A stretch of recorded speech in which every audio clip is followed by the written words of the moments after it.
사랑하는 주님, 감사합니다. 이전에도 우리가 주의 말씀 가운데로 모였습니다. 오늘 말씀을 통해서 주께서 우리에게 하시는 뜻이 무엇인지 밝히 알 수 있도록 하시고, 우리의 생각과 우리의 마음이 잘못된 것이 있으면 바로잡을 수 있는 시간이 되게 하소서. 오늘 우리가 민수기 마지막 단락을 공부합니다. 민수기를 통해서 하나님께서 우리에게 말씀하시는 모든 메시지가 이 시간에도 우리 가운데 동일하게 성취되고 있음을 깨닫게 하소서. 감사하며 예수 그리스도 이름으로 기도합니다. 자, 민수기 28장이죠.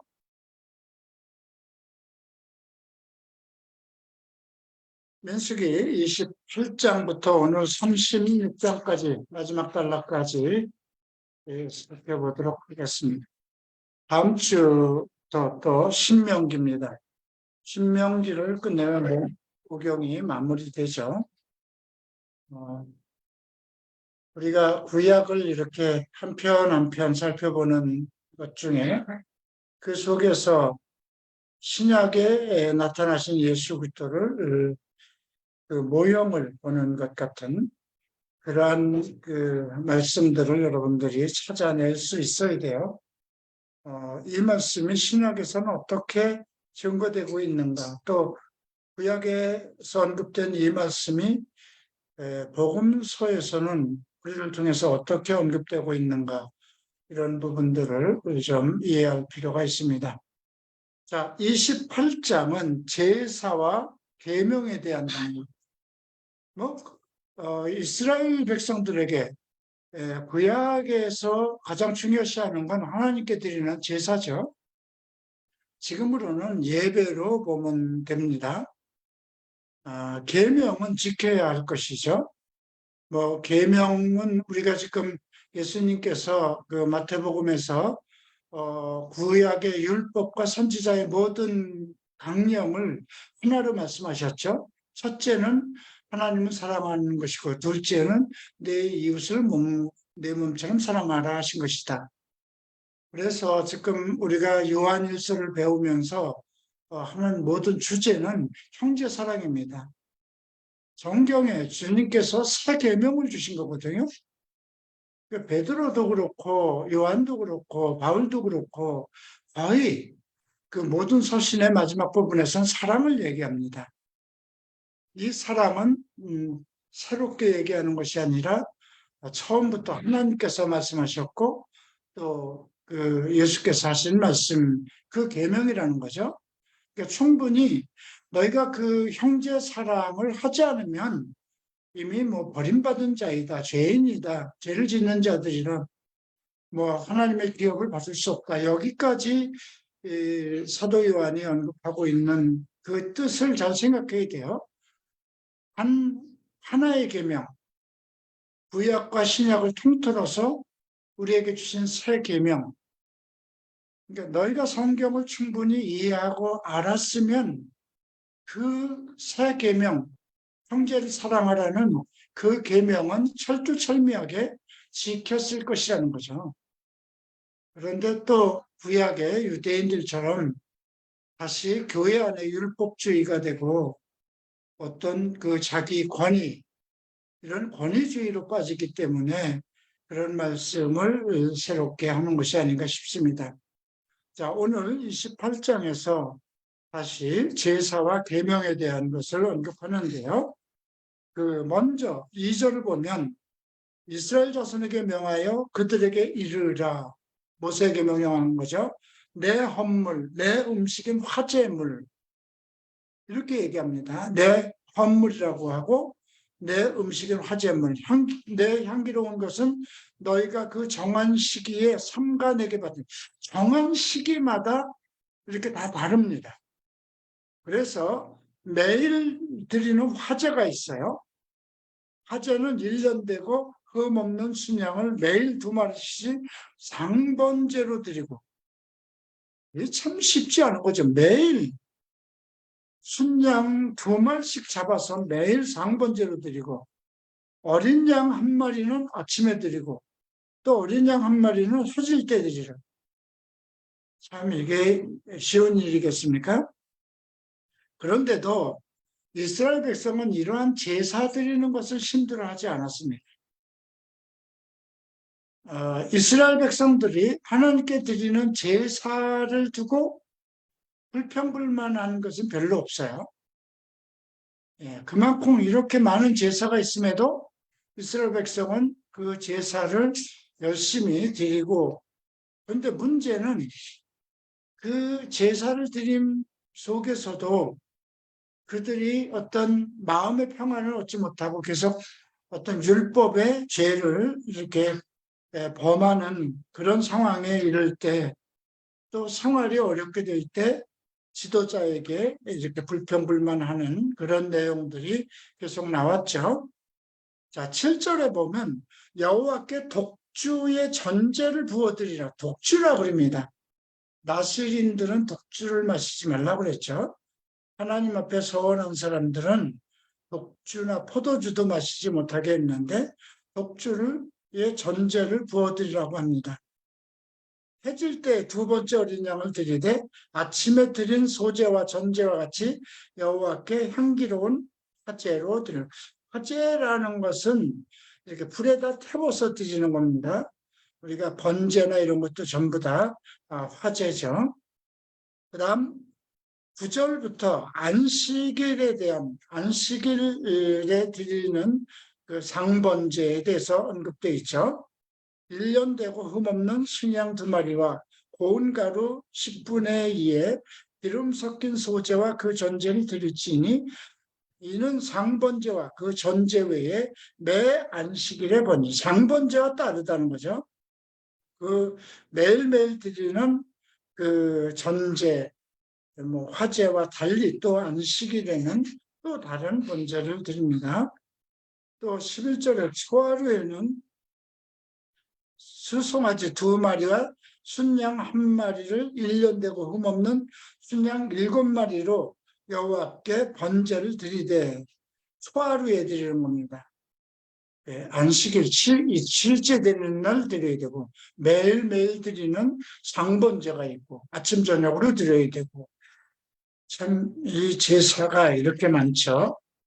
여러분 우리 보고 지금 이렇게 예배 드리라고 그러면 예배 드리겠습니까? 일주일에 한 번씩 오는 것도 힘든데 아침마다 새벽 예배, 저녁 예배, 그죠? 똑같은 거죠. 그래도 한국 교회가 열심히 새벽 예배, 또 저녁 철야 예배 많이 드려왔습니다. 지금은 다 지쳐서 다 뭐 코로나 때문에 핑계가 됐는지 모르겠지만 교회 새벽 예배가 점점 없어지고 있고 철야 예배도 없어졌죠. 수요 예배도 안 모인다고 그럽니다. 자, 세 번째는 16절에 나옵니다. 첫 달 14째 날은 6월절입니다. 예, 6월절 그 첫째 날은 성회로 모임이라고 했고요. 성회로 모이면서 수송아지 2마리와 순양 1마리와 1년 된 순양 7마리를 다 흠없는 것으로 화제로 드려야 돼요. 불에다 태워서 드리는 거죠. 자, 그리고 그 20절에 보면 그 소재로 고운 가루에 기름을 섞어서 쓰되 수송아지 1마리에는 10분의 3이요. 수양 1마리에는 10분의 1을 드리고 어린 7양에는 어린 양 1마리마다 10분의 1을 드릴 것이며 그럼 이렇게 어떻게 이렇게 다 따라서 할 수 있는지 또 너희를 속죄하기 위해 수염소 1마리로 속죄제를 드리되 이렇게 그 6월절 제사를 드리게 했습니다. 26절부터 77절이 나옵니다. 77절은 오순절입니다. 77이 49죠. 그래서 50일이 되는 날, 77절 처음 일금 열매를 드리는 날에 너희가 여호와께 새 소제를 드릴 때에도 성회로 모이고 것이요. 그러니까 성회로 모인다는 것이 그 매번 성회로 모이는 것이 아니에요. 6월절에 성회로 모여요. 그리고 7절에도 성회로 모입니다. 자, 그 다음 이제 29장에 보면 일곱째 달에 이르러 그 초 하루에 성회로 모입니다. 이건 나팔절을 얘기하죠. 우리가 요한복음에 나오는 초막절입니다. 요한복음 7장에 언급되어 있나요? 예수님께서 초막절에 목마른 자들은 다 와서 내게 와서 생수를 마시라 이렇게 말씀하셨죠. 그것이 초막절입니다. 이 4절 보면 어린 양 7마리에는 어린 양 한 마리마다 10분의 1을 드릴 것이요. 한 마리마다 10분의 1을 또 드립니다. 또 너희를 속죄하기 위하여 순염소 한 마리로 속죄제를 드리라. 일곱째 날 열흘날에는 너희가 성회로 모일 것이요. 초하루에 성회로 모이고 또 열흘에 성회로 모입니다. 심령을 괴롭게 하며 아무 일도 하지 말라. 심령을 괴롭게 한다는 것, 참, 옛날에 우리가, 참, 교회 나가서 어떤 잘못이 있었을 때 또 고달플 때마다, 정말 심령을 괴롭게 하면서 금식도 하고 그런 경험들이 있죠. 아무 일도 하지 말라. 이렇게 명령합니다. 그 다음, 이제 12절 보면 일곱째 달 15째 날 그날도 이제 성회로 모입니다. 그러니까 이 77절은 우리가 초막절로서 예수님 때도 우리가 그 마지막 날에 예수님께서 말씀을 선포하신 것처럼 그래서 첫째 날 열흘날 그다음에 15날 이렇게 모이도록 했습니다. 그리고 이제 그 일곱째 날 15날에는 성회로 모이고 아무 일도 하지 말고 이래 동안 이제 절기를 지키라. 이날부터가 이제 7일 동안의 중요한 행사를 합니다. 그래서 첫째 날, 둘째 날, 셋째 날, 17절에 둘째 날이죠. 셋째 날, 20절에 셋째 날이 나오고요. 23절에 셋째 날이 나옵니다. 26절 다섯째 날, 29절 여섯째 날, 32절에 일곱째 날, 그리고 35절 여덟째 날에 평험한 대회로 나와요. 그래서 예수님께서 나간 날이 여덟째 되는 날이거든요. 방험한 날. 네. 그리고 번제로 드리라고 명령했고요. 자, 이렇게 그다음 39절에는 너희의 서원제나 낙헌제는 기쁜 마음으로 자발적으로 드리는 아낌없이 내가 하나님께 바친다는 뜻입니다. 서원제는 내가 하나님께 무엇을 서원할 때 드리는 것이죠.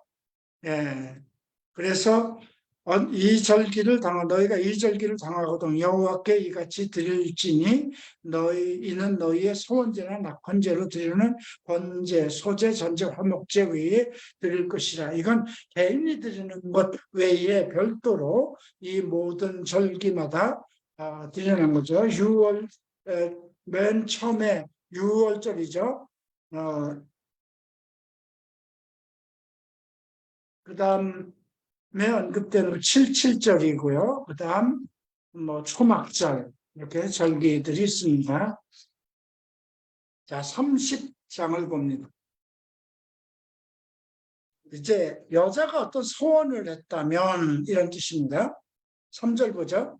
여자가 많이 어려서 그 아버지 집에 있을 때 여호와께 소원한 일이 있으나 일이나 스스로 결심하라고 한 일이 있다고 하자 그 아버지가 그의 소원이나 그 결심한 서약을 듣고도 아무 말 없으면 그냥 무효입니다.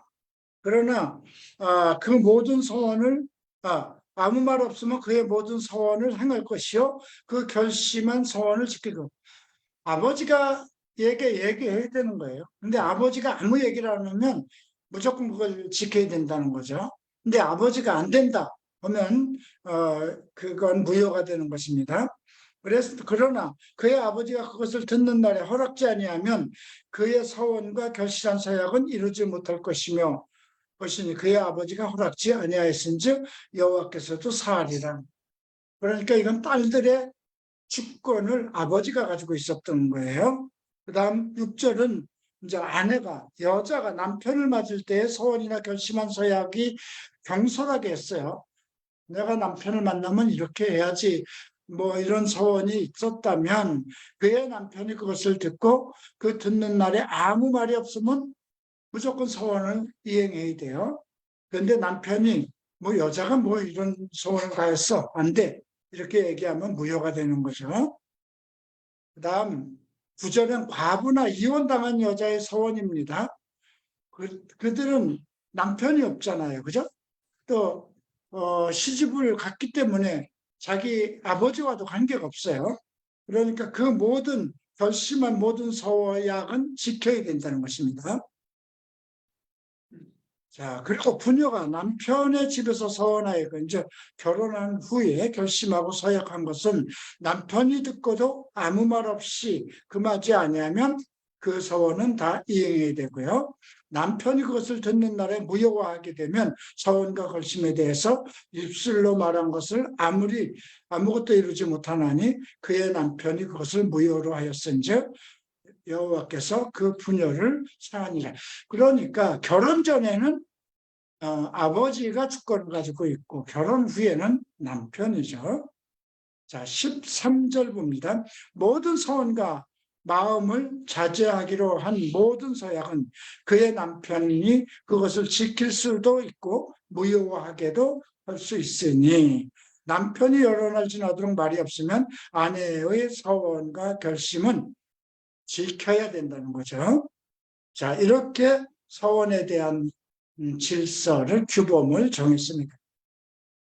21장을 봅니다. 이제 그동안 이스라엘 백성들을 정말 그 광야 여행 중에 그들을 상당히 힘들게 했던 미디안족의 원수를 갚으라는 명령을 합니다.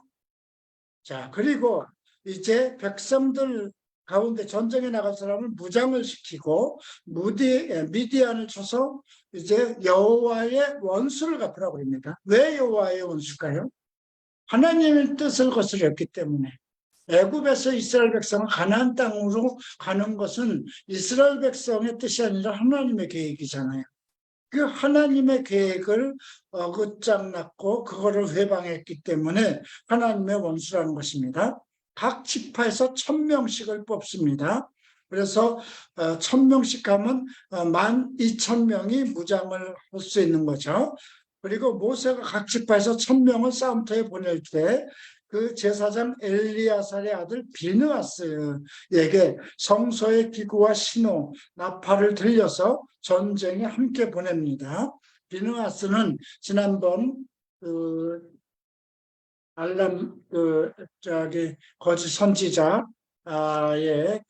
미혹돼서 백성들이 이방 여인과 간음을 할 때 하나님께서 그들을 저주해서 이제 뱀을 내리고 그랬을 때 그 간음한 남녀를 창으로 죽인 그러한 사람이죠.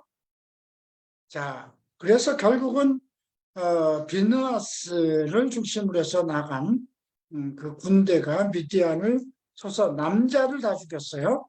그리고 미디안의 5왕을 다 죽였습니다. 그리고 부올의 아들 발람을 풀로 죽였다고 그랬습니다. 거짓 선지자 발람이죠. 다음 미디안 부녀, 근데 이제 문제가 또 생겼어요. 미디안의 부녀들과 그들의 아이들을 사로잡고 그들의 가축과 양떼와 재물을 다 탈취하였습니다. 자, 이런 일이 나중에도 또 일어나요. 예, 서울함 때 또 나타나죠. 아말렉을 다 죽이라고 그랬는데, 예? 어린아이나 남녀 다 죽이라고 그랬는데, 그 좋은 것을 하고 여자들을 살리고 이런 문제 때문에 결국은 사울왕이 패하게 되죠. 근데 이제 모세가 가만히 보니까 여자들이 다 살려뒀거든요. 이것을 가지고 얘기합니다. 보라, 16절이죠. 이들이 발람의 길을 따라 이스라엘 자손을 부어르 사건에서 여호와 앞에 범죄하게 하여 여호와의 회중 가운데서 연병이 일어나게 하였느니라. 그러므로 아이들 중에서 남자는 다 죽이고 남자와 동침하여 사내를 아는 여자도 다 죽이고 남자와 동침하지 아니하여 사내를 알지 못하는 여자들은 다 너희를 위해서 살려둘 것이라. 너희를 위해서 살려두라는 건 종으로 삼는 것입니다. 그리고 너희는 이래 동안 진영밖에 주둔하라. 누구든지 살인자나 죽임을 당한 사체를 만지는 자는 셋째 날, 일곱째 날 몸을 깨끗이 하고 너희의 포로도 깨끗하게 할 것이며 의복과 가죽으로 만든 모든 것과 염소 털로 만든 모든 것과 나무로 모든 것을 다 깨끗하게 할지니라.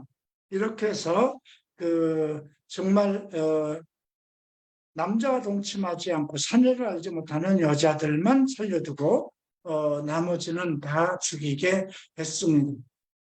자, 그리고 22절 보면 금, 은, 동, 철, 주석과 납, 철물이죠. 이런 것은 불에 견딜 만한 모든 물건은 불을 지나게 하라. 이게 소독입니다. 이방인들이 뭐 살인도 하고 뭐 좋지 않은 음식도 먹고 하기 때문에 그런 모든 물건, 기물들에게 어떤 균이 있을지 모르기 때문에 그래서 그것을 불을 지나게 하고 불소독을 하는 거죠.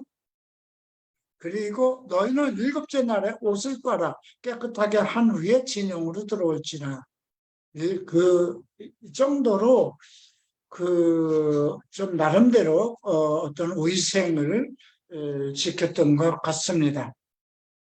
자, 이제 탈취물이 나옵니다. 32절을 보면 그 탈취물, 군인들의 다른 탈취물 외에 양이 67만 5천 마리요. 이거 대단한 거죠. 소가 7만 2천, 나귀가 6만 1천 마리. 사람은 남자와 동침하지 아니하여서 선을 알지 못하는 여자가 도합 3만 2천 명. 참, 지금도 이렇게 3만 2천 명의 그냥 정말 정결한 여자들을 뽑아내기도 쉽지 않은 그런 상황이죠. 이렇게 해서 공물에 대한 내용이 기록되어 있고요. 48절 봅니다.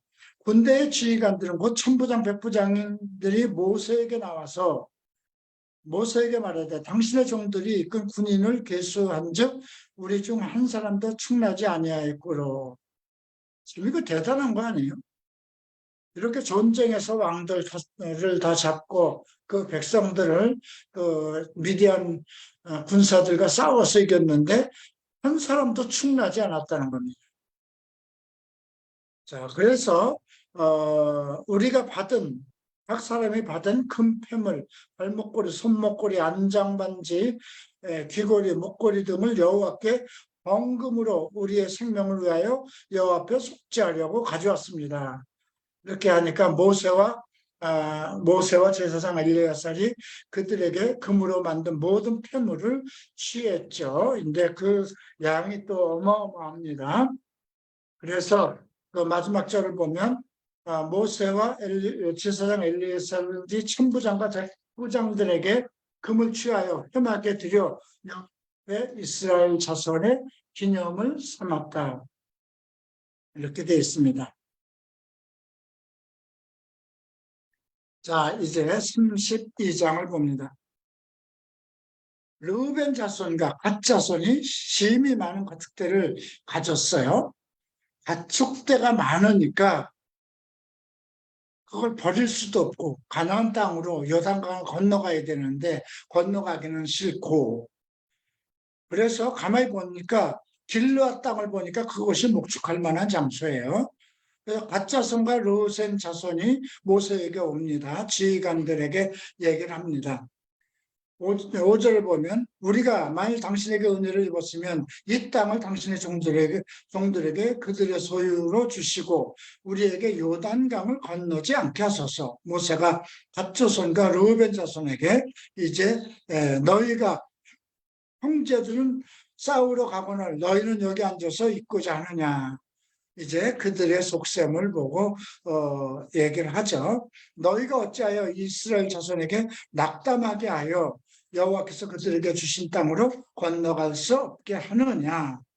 내가 가네스 바네아에서 땅을 보려고 보냈을 때 에스겔로 올라갔던 그 이야기를 합니다. 그때 애굽에서 나온 자 그 인류에서 20세 이상으로 한 사람도 내가 아브라함과 이삭의 맹세한 땅으로 들어가지 못하겠다. 하나님께서 했고 오직 여분네의 아들 갈렙과 눈의 아들 여호수아만 온전히 따랐는데 너희가 또 이제 여기 와서 또 하나님을 거역하려고 하느냐 이 말을 합니다. 14절 보죠. 보라 너희는 너희 조상의 대를 이어 일어난 죄인의 무리로서 이스라엘 향하여 여호와의 노를 더욱 심하게 하는도다. 너희가 만일 돌이켜 여호와를 떠나면 여호와께서 다시 이 백성을 광야에 버리시리니 그리하면 너희가 이 모든 백성을 멸망시키느니라. 그러니까 이 두 지파가 그 요단을 건너지 않고 가나안 땅으로 안 들어가고 거기 목초가 좋은 그 목장지에서 살겠다고 하니까 여기서 지금 모세가 언급하는 것은 이스라엘은 12지파지만 한 민족이라는 거죠. 하나라는 거죠. 그러니까 너희가 그렇게 빠진다면 결국 그 가네스바에서 그 하나님께 진노를 했던 그 일과 동일한 문제라는 거죠. 근데 이제 그들이 얘기를 합니다. 자, 우리가 이곳에서 우리 가축을 위하여 우리를 짓고 우리 어린아이들을 위하여 성읍을 건축하고 이 땅에 원주민이 있으므로 우리 어린아이들을 그 견고한 성읍에 거주하게 한 후에 우리는 무장하고 이스라엘 자손으로 그곳까지 인도하기까지 그들을 앞에서 가고 이스라엘 자손이 각기 기업을 받기까지 우리 집으로 돌아오지 않겠습니다. 얘기를 하는 거예요. 그러니까 우리는 요단 이쪽 동쪽에서 기업을 받았사오니 그들과 함께 요단 저쪽에서는 기업을 받지 않겠습니다. 우리가 같이 가서 전쟁에 임하고 하는 건 다 하겠는데 다시 돌아와서 이제 여기서 기업을 받았으니까 요단강 건너 그 가나안 땅에서의 기업은 받지 않겠다 이렇게 얘기를 하죠. 그랬더니 모세가 만일 너희가 이 일을 행하여 무장하고 여호와 앞에 가서 싸우되 너희가 다 무장하고 여호와 앞에서 요단에 건너가서 그 원수를 다 자기 앞에 쫓아내시고 그 땅이 여호와 앞에 복종하게 하시기까지 싸우면 여호와 앞에서 이스라엘 앞에서나 무죄하여 돌아오겠고 이 땅은 여호와 앞에서 너희 소유가 되리라. 이제 그렇게 약속을 합니다. 너희가 만일 그같이 아니하면 여호와께 범죄하매니 너희 죄가 반드시 너희를 찾아낼 것이다. 자, 그랬더니 27절에서 모두 종들은 우리 주의 말씀대로 무장하고 여호와 앞에 건너가서 싸우겠습니다. 이렇게 서약을 합니다. 그래서 결국 갓 자손과 르우벤 자손 그리고 이제 이 33절 보면 모세가 갓 자손과 르우벤 자손과 요셉의 아들 므낫세 반지파에게 아모리 왕 시온의 나라와 바산 옥의 나라를 주되 그 땅, 그 경내의 성읍들과 그 성읍의 사방의 땅들을 모두 줍니다. 여기는 이제 가나안 건너 요단강 건너가기 전 동쪽 땅이죠. 자, 이제 33장을 봅니다. 자, 이제 모세가 아론의 인도로 대우를 갖추어 애굽을 떠난 이스라엘 자손의 노정, 지금까지의 노정을 다시 설명하는 거예요. 이제 마무리 단계이기 때문에 요단을 건너가기 전, 가나안 땅을 들어가기 전에 노정을 얘기합니다. 모세가 여호와의 명령 대로 그 노정을 따라 이들이 행진한 것을 기록하였으니 그들의 행진한 대로 노정은 이러하니라. 첫째 날 15째 날에 라함세를 떠났고요. 6월절 그 다음 날이라고 기록되어 있습니다. 4절을 보면 그때 이제 모든 애굽의 장자를 치셨고 그들의 애굽의 신들에게도 벌을 하셨던 내용이 나옵니다. 그리고 라암셋을 떠나 숫곳에 진을 치고 숫곳을 떠나 광야 끝 에담에 진을 치고 에담을 떠나 바알스보나 비아 히롯에 들어가서 거기서 진을 쳤고요. 그다음 또 9절에 보면 마라를 떠나 엘림에 이르러서 엘림에서 샘물 12종려와 70그루가 있었으므로 거기서 진을 쳤죠. 이게 또 출애굽기에 나오는 말씀인데 유명하죠. 엘림의 샘물 12과 종려나무 70그루, 거기서 하나님께서 이스라엘 백성에게 언약을 하신 것이 있어요. 너희가 애굽에서 그 애굽 사람들과 같이 범죄하지 아니하면 애굽에 허락했던 모든 병을 너희에게 내리지 않겠다. 나는 치료하는 여호와 라파다. 이렇게 말씀하신 일이 있죠. 자, 엘림을 떠나 홍해가에 진을 치고 홍해가를 떠나 신광야로 갔고 신광야를 떠나 이제 쭉 다른 지역으로 들어갑니다. 르비딤을 들어갔고요. 시내 광야를 들어갑니다. 이 모든 내용은 이제 그 37절에 보면 바데스에 떠나 에돔 땅 호르산에 진을 쳤다는 걸로 마무리가 됩니다. 자, 38절 봅니다. 이스라엘 자손이 애굽 땅에서 나온 지 40년째 5월 초하루에 제사장 아론이 여호와의 명령으로 호르산에 올라가 거기서 죽었다. 기록되어 있고요. 아론이 호르산에서 죽던 때 나이는 123세였습니다. 다음 40절 가나안 땅 남방에 살고 있는 가나안 사람 아랍 왕은 이스라엘 자손이 온다는 소리를 듣고 그들도 이제 진을 치고 이제 모든 그 주변에 그 부족들이 진을 치고 이제 이스라엘을 맞설 준비를 하고 있죠. 50절 봅니다. 여리고 건너편 요단가 강가 모압 평지에서 여호와께서 모세에게 말씀하시되 이스라엘 자손에게 말하되 너희 그들에게 이르라 너희가 요단강을 건너 가나안 땅에 들어가거든 그 땅 원주민을 너희 앞에 다 몰아내고 그 새긴 석상과 부어 만든 우상을 다 깨뜨리며 산당을 다 헐고 그 땅을 점령하여 거기에 거주하라. 내가 그 땅을 너희 소유로 너희에게 주었습니다. 너희 종족을 따라 그 땅을 제비 뽑아 나눌 것이며 그 수가 많으면 많은 기업을 주고 적으면 적은 기업을 주되 각기 제비 뽑은 대로 그 소유가 될 것인즉 너희 조상 지파를 따라 기업을 받을 것이다. 원주민을 너희 앞에 몰아내지 아니하면 너희가 남겨둔 자들이 너희 눈에 가시와 옆구리를 찌르는 것이 되어 너희가 저주하는 땅에서 너희를 괴롭혀주라. 다 몰아내라는 거죠. 그렇지 않으면 눈에 가시가 되고 옆구리를 찌르는 것이 된다는 거죠. 이렇게 해서 그 땅에 들어가서 받을 기업과 그 모든 진행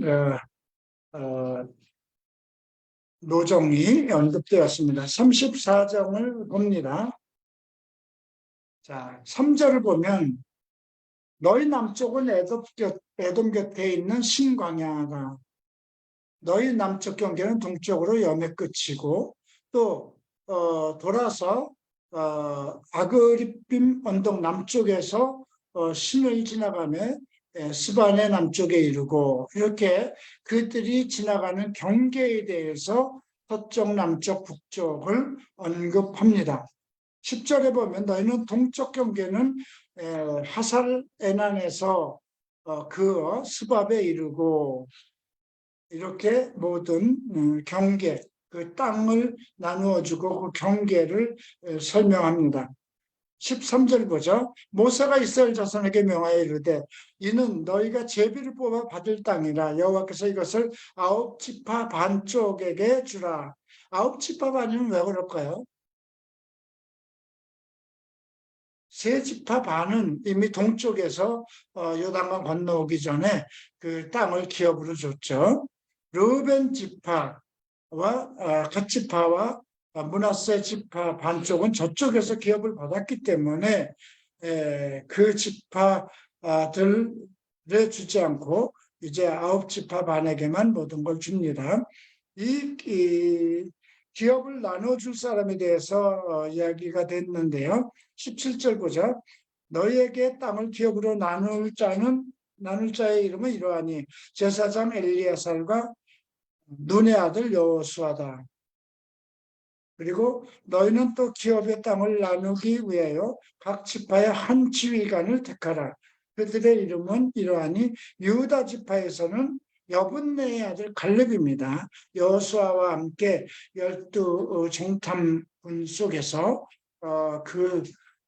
다른 열 탐정꾼들은 전부 뭐 그들 거기는 안악 자손이 있기 때문에 우리는 들어갈 수 없다 했는데 이 두 사람만이 그들은 뭐 아무것도 아니다 이렇게 얘기했던 사람이죠. 자, 그리고 시몬, 베냐민, 단지파, 요셉, 에브라임, 스불론, 이사갈, 아셀, 납달리 이렇게 9지파 반에게 그 땅을 나누어 줄 것을 언급했습니다. 35장이죠. 자, 여호와께서 여리고 맞은편 요단강가 모압 평지에서 모세에게 말씀하여 이르시되 이스라엘 자손에게 명령하여 그들이 받은 기업에서 레위인에게 거주할 성읍들을 주게 하고 또 그 성읍들을 두르고 있는 초장을 레위인에게 주어서 성읍에 그들이 거처가 되게 하고 초장은 그들의 재산인 가축과 짐승들을 둘 곳을 되게 하라. 그리고 레위인이 줄 성읍의 들은 성벽에서부터 사방 1000규빗 그리고 중앙에 두고 성읍을 중앙에 두고 성밖 동쪽에 2000규빗 남쪽으로 2000규빗 서쪽으로 2000규빗 북쪽으로 2000규빗 그걸 측량합니다. 성을 중앙에 둔 겁니다. 그리고 레위인에게 줄 성읍은 살인자들이 피하게 할 도피성으로 6성읍이요 42성이나 이게 도피성을 듭니다. 부지 중에 살인을 한 사람들은 그곳으로 피해서 제사장이 살아있을 때까지 있게 하는 것입니다. 제사장이 죽으면 그때 그 죄가 이제 사해져서 각 지파로 돌아갈 수 있는 거죠. 부지 중에 죽은 사람들 11절을 보면 너희를 위하여 성읍을 도피성으로 정하여 부지 중에 살인한 자가 그리로 피하게 하라. 이는 너희가 복수할 자에게 도피하는 성을 삼아 살인자가 회중 앞에 서서 판결을 받기까지 죽지 않게 하려 함이라. 살인을 하면 뭐 정말 그 원수를 갚으려고 하겠죠. 근데 부지 중에 죽일 수도 있었어요. 그래서 너희 성읍에 6 도피성을 세우고 요단 이쪽에 세 성읍 가나안 땅에 도피성을 되게 하라. 이렇게 그 부지 중에 죽인 사람들을 위해서 도피성을 정했죠. 철연장으로 죽였다든가 돌이나 그 나무 연장으로 사람을 살아난 사람들은 모두 쳐죽이라고 합니다. 그리고 19절에 보면 피를 보복하는 자는 그 살인하는 자를 자신이 죽일 것이니 그를 만나면 죽일 것이요. 그러나 악의가 없이 22절 보면 우연히 사람을 밀치거나 기회를 엿볼미 없이 무엇을 던지거나 보지도 못하고 사람을 죽일 만한 돌을 던져서 죽었을 때에는 악의도 없고 대하리는 한 것도 아닌지요. 회중이 친자와 피를 보복하는 자 간에 이 규례대로 판결하여 피비를 보복하는 자의 손에서 살인자를 건져내어 그가 피하였던 도피성으로 돌려보낼 것이요. 그는 거룩한 기름 부음을 받은 대제사장이 죽기까지 거기 거주할 것이다 했습니다. 그러니까 제사장이 죽어야만 해방되는 거죠. 28절 이는 살인자가 대제사장이 죽기까지 그 도피성에서 물러나야 할 것이니라. 대제사장이 죽은 후에는 그 살인자가 자기 소유의 땅으로 돌아갈 수 있느니라. 어떻게 보면 좀 합법적인 그 법이 아닌가 율법이 아닌가 싶습니다. 31절 고의로 살인한 범한 살인자는 생명의 속전을 받지 말고 그건 어떤 그 재물이나 어떤 돈으로도 속전을 할 수 없고 반드시 죽여야 된다는 것입니다. 고의로 살인한 자. 그래서 너희가 33절에 너희는 너희가 거주하는 땅을 더럽히지 말라. 피는 땅을 더럽히니 피 흘림을 받은 땅은 그 피를 흘리게 한 자의 피가 아니면 수함을 받을 수 없다. 우리가 창세기에서도 가인이 아벨을 죽인 걸 가지고 땅이 내 아우의 원한을 호소한다. 이렇게 말씀하신 일이 있죠. 자, 이 도피성을 생각했을 때 글쎄 지금은 이게 교회가 아닐까요? 우리가 전부 죄를 피해서 교회로 모인 것이죠. 내가 교회를 도피섬으로 생각할 것은 일본에서 였던 것 같아요. 살아갈 수도 없고 주변 사람들에게 다 그냥 원수가 된 것 같고 친했던 사람, 좋았던 사람들도 다 나를 거절하고 나 보기를 싫어하고 정말 살아갈 힘도 없고 능력도 없고 내가 아무것도 못하는구나 이것을 느낀 때가 일본에 가서 살 때예요. 뭐 서울에서 살 때 내가 무엇을 해도 다 잘 됐어요. 의상실을 해도 뭐 카페를 해도 술집을 해도 참 나름대로 그래도 성공할 수 있는 길이 있었는데 일본에 갔는데 아무것도 할 수 없어요. 뭐 돈이 있어야 뭘 해야 되는데 그럴 수도 없고 아무것도 할 수 없었어요. 그렇다고 어떤 술집에 가서 웨이터로서 할 수도 없는 거고 클럽에 나가서 일을 할 수도 없는 거고 한국에서 간 그 게이들이 거의 다 클럽에서 일을 하든가 길거리에서 호색 길거리에서 그런 행위를 했죠.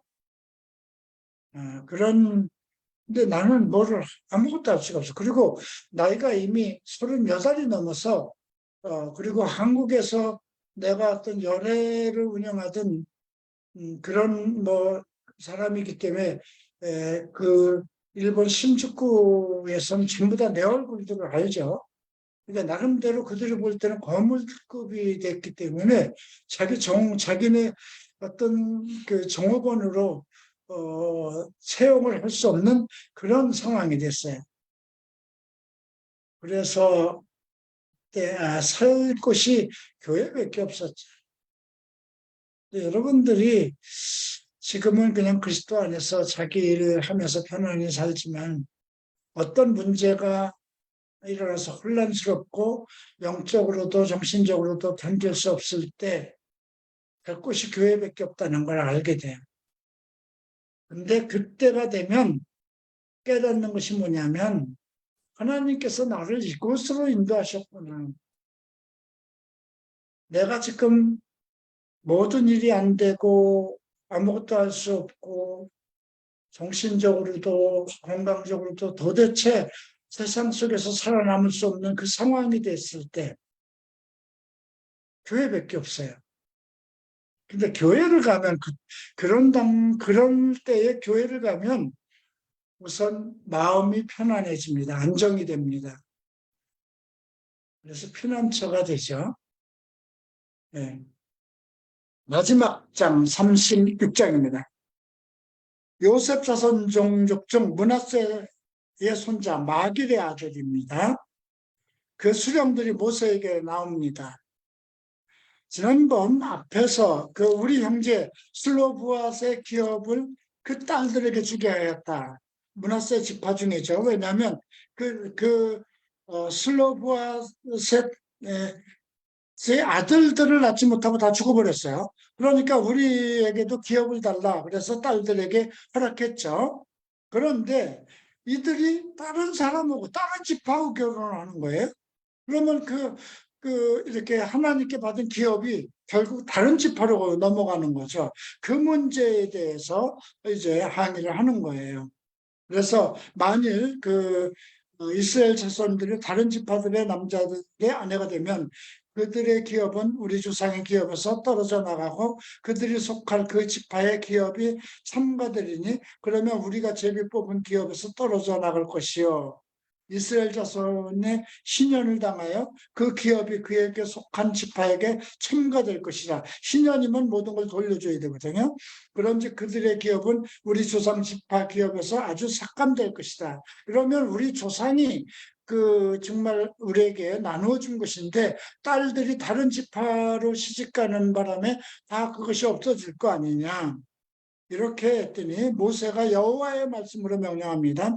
이스라엘 자손에게 명하여 요셉 자손 지파의 말이 옳도다. 슬로브앗의 딸들에 대한 여호와의 명령이 이러하니 이르시다.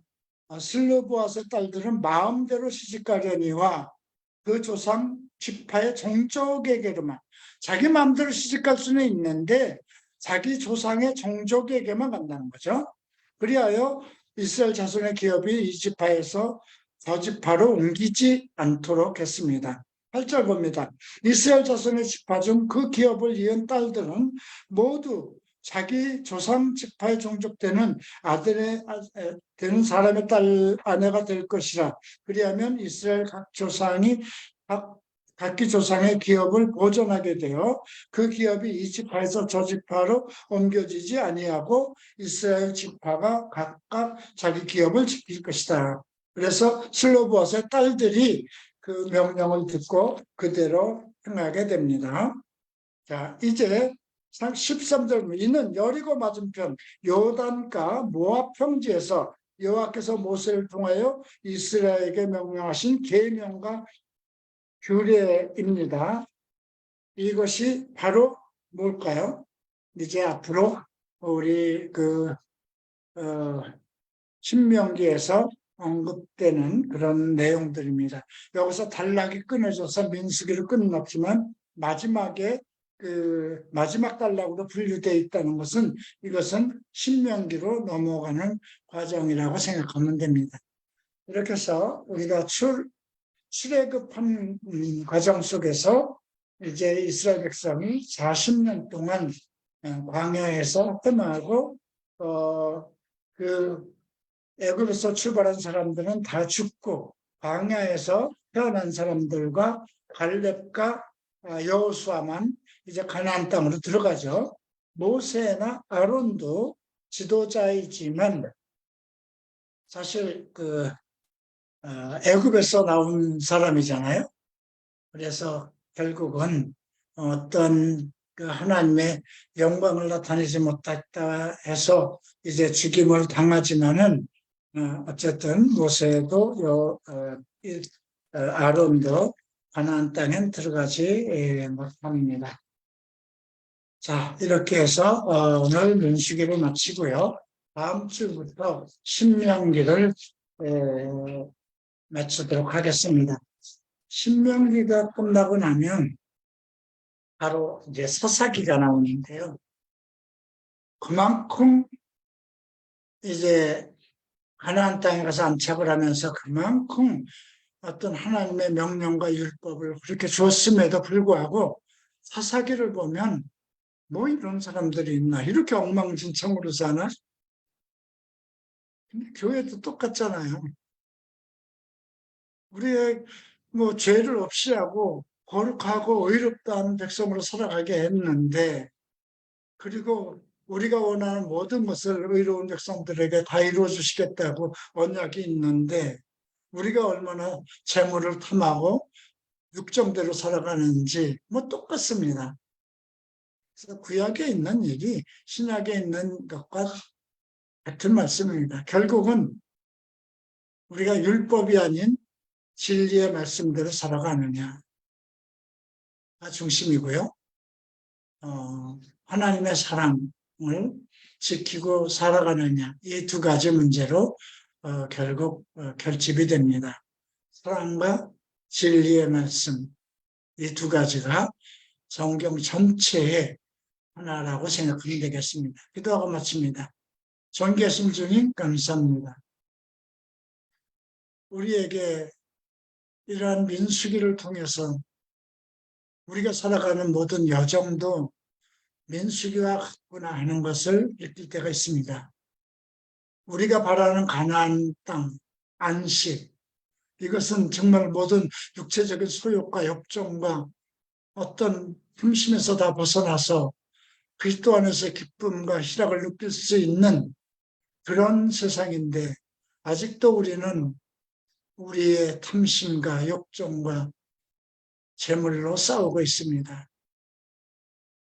그러나 주께서 우리를 사랑하셨고 우리를 죄 없다 하셨고 이미 만세전에 택하셔서 하나님의 자녀로 삼아주셨은즉 우리로 하여금 그리스도의 명령 서로 형제가 사랑하라는 그 말씀을 따라서 주의 오시는 날까지 자기 자신을 지키는 자들이 되게 하소서. 이제 주일까지 또 우리 칼부리 채플 백성들이 성도들이 다 또 세상 속에 나가서 살아야 됩니다. 유혹받지 않게 하시고 유혹에 이끌리는 것을 보지도 또 만지지도 먹지도 않게 하소서. 오직 예수 그리스도의 글이 정말 진리의 말씀인가 성령의 인도하심을 따라서 살아가는 갈보리 채플 성도들이 되게 하셔서 또 교회의 모든 계획과 일정을 주님께 맡깁니다. 주께서 이곳으로 옮기셨으니 우리가 또 어디로 옮겨야 할지는 주님의 뜻으로 알겠습니다. 하나님께서 이것을 우리에게 허락하신 거면 평탄한 길로 인도하시고 또 하나님의 다른 계획이 있으시면 그 계획대로 더 좋은 곳으로 이동하여 주실 줄 믿습니다. 감사하고 예수 그리스도 이름으로 기도합니다. 아멘.